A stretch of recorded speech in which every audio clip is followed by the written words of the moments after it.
अच्छा जी, important issue ये वो कहते हैं कि, और हम देखते भी हैं कि एजुकेशनल वीडियोस जो होती हैं या जिसके अंदर जानकारी होती है, इन्फॉर्मेशन होती है, उस पे नॉर्मली व्यूज़ जो हैं वो कम होते हैं कंपेयर टू वो वीडियोस जिसमें मौज मनोरंजन ज़्यादा है, एंटरटेनमेंट ज़्यादा है, इधर उधर की बातें ज़्यादा है, उस पर व्यूज़ बहुत ज़्यादा होते हैं, उसके फॉलोअर्स भी ज़्यादा होते हैं।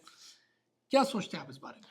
बड़ा अच्छा टॉपिक है और मैं इसके 2-3 जवाब दूँगा। इसके लिए सबसे पहले तो हमें ये देखना है कि इंटरनेट की जो एवोल्यूशन होती है किसी भी माशरे में, उसके क्या स्टेप्स हैं। यानी एक आम आदमी के पास जब फ़ोन पे इंटरनेट अवेलेबल होता है, तो वो उसको किस तरह यूज़ करता है और ये पूरी रिसर्च है, मैं डेट्स के साथ पास में जाके बताऊँगा।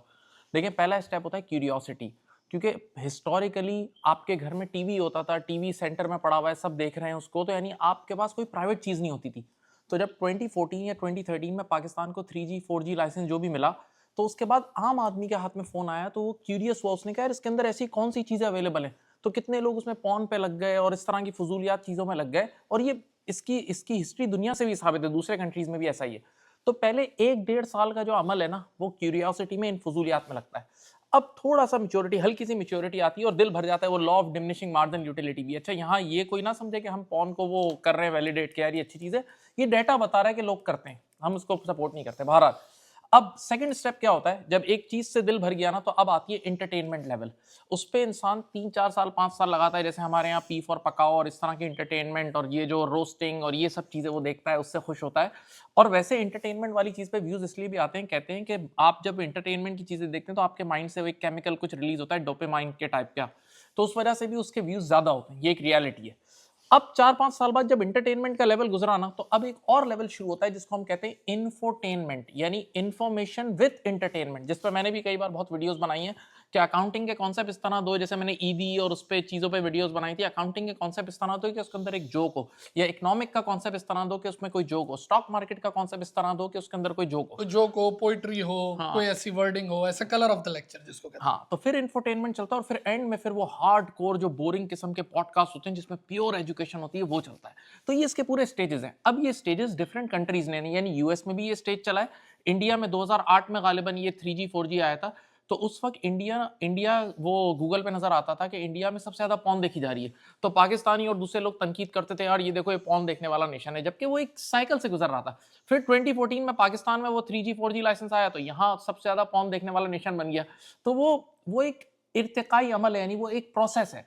अब यहाँ पर सीखने की क्या बात है, जो लोग डीमोटिवेट होते हैं कि यार हमारी एजुकेशनल वीडियोस पे वो व्यूज नहीं आ रहे, तो उनको चाहिए वेट करें कि वो जो पब्लिक है वो मिच्योर हो रही है। जब वो साइकिल से गुजर के उस लेवल पे आएगी ना, तो आपको डेफिनेटली, अगर आप उस चीज के चीते होंगे, आप उस मार्केट में अच्छा मकाम बना चुके होंगे, तो लोग आपकी वो वाली एजुकेशनल वीडियोस भी देखेंगे।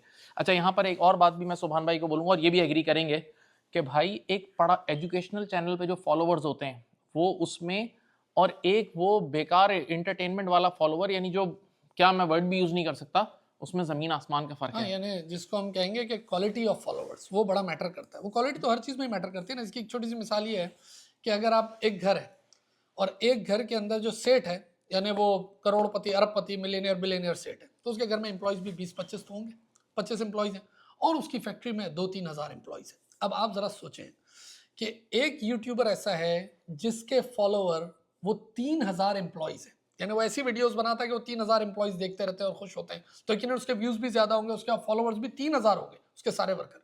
लेकिन कुछ हमारी तरह के यूट्यूबर होंगे जिनका टारगेट ऑडियंस कौन है, वो सेठ, कि बस वो प्रोफेशनल, वो सेठ, वो एंटरप्रेन्योर, वो बिजनेस पर्सन।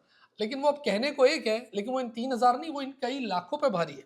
तो क्वालिटी ऑफ ऑडियंस बहुत मैटर करती है किसी भी उसमें, इसी किसी तरह भी। मैं कहता हूँ, जैसे लिंक्डइन पे आए 57,000 फॉलोअर्स, तो मैं लिंक्डइन का फॉलोअर और दूसरे प्लेटफॉर्म के फॉलोअर्स में बहुत फर्क रखता हूँ, क्योंकि उसमें सीएफओ, सीईओ, बिजनेस कम्युनिटीज का टॉप लेवल और बहुत एक अलग ही क्राउड होता है। आप जब वो फिजिकली आपसे मिलने आते हैं तो आपको वो डिफरेंस फील भी होता है। तो आई होप आपने इससे कुछ सीखा होगा, और आप थोड़ा सा सब्र करें, अगर आप एजुकेशनल कंटेंट बना रहे हैं, आपका भी वक्त आएगा।